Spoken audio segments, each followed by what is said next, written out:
இன்னைக்கு வீடியோவில் அழகான செண்டுமல்லி பூவை பற்றி பார்க்கலாம் வாங்க. இந்த செண்டுமல்லி பூக்கள் நம்ம பக்கம் துலுக்க சாமந்தி அப்படின்னு சொல்கிறோம்.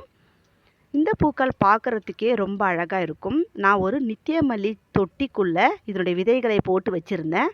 அப்படியே விதைகளிலிருந்து வளர்ந்த செடி தாங்க இது. நித்தியமல்லி பூக்கள் பாருங்கள் எவ்வளோ அழகாக பூத்து இருக்குதுன்னு. இந்த செண்டுமல்லி பூக்கள் பார்க்குறதுக்கே ரொம்ப அழகாக இருக்கும். சீக்கிரமாக வாடி போகாது.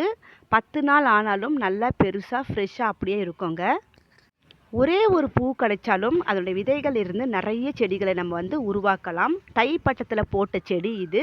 இப்போ மார்ச்சுக்கு நிறைய பூக்கள் வந்திருக்குங்க. இந்த செண்டுமல்லி பூச்செடிகளை நம்ம தோட்டத்தில் வளர்க்கும்போது பாலினேஷனுக்கு உதவியாக இருக்கும். நிறைய தேனீக்களை கவருங்க.